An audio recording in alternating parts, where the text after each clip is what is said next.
बुलेटिनची सुरुवात एका मोठ्या बातमीने करूयात। एकनाथ शिंदे जम्मूमधील एम्स रुग्णालयात येत आहेत। सध्या जम्मू काश्मीर दौऱ्यावर आहेत। श्रीनगर इथे रक्तदान केल्यानंतर आता उपमुख्यमंत्री एकनाथ शिंदे जम्मूमधील एम्स रुग्णालयात येत आहेत। इथे काल आणि आज 1200 पेक्षा जास्त पैलवानांनी रक्तदान केलंय। सिंदूर महारक्तदान संपन्न झालंय। इथे एकनाथ शिंदे यांचं मराठमोळ्या पद्धतीने स्वागत केलं जाईल। हलगीच्या तालावर झांज वाजवत त्यांचं स्वागत केलं जाईल। तर याच रुग्णालयाच्या सभागृहात सांगलीवरून आलेल्या सर्व पैलवानांसाठी सांगता सभेचं आयोजन केलंय।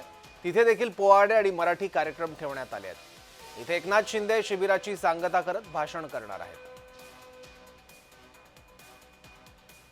एकनाथ शिंदे यांचं मराठमोळ्या पद्धतीने स्वागत केलं जाणार आहे। श्रीनगरमध्ये रक्तदान शिबिर आयोजित केलं होतं आणि खास मराठमोळा साज या सगळ्या सोहळ्याला बघायला मिळतोय। 1200 पेक्षा जास्त पैलवानांनी रक्तदान केलंय।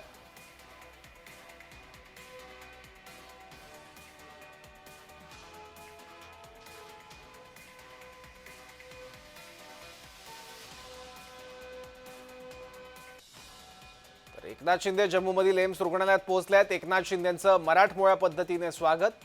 श्रीनगरमध्ये रक्तदान शिबिर आयोजित केलं होतं। 1200 पेक्षा जास्त पैलवानांनी रक्तदान तिथे केलंय।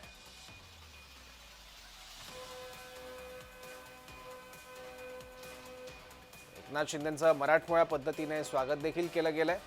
मराठमोळा साज या सोहळ्याला बघायला मिळतोय।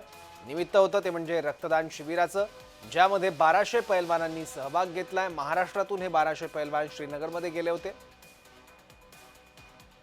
आणि तिथे या पैलवानांनी रक्तदान केलंय। भारतीय सैन्यासाठी हे रक्तदान करण्यात आलंय आणि एकनाथ शिंदे आता जम्मूमधल्या एम्स रुग्णालयात दाखल झाले आहेत।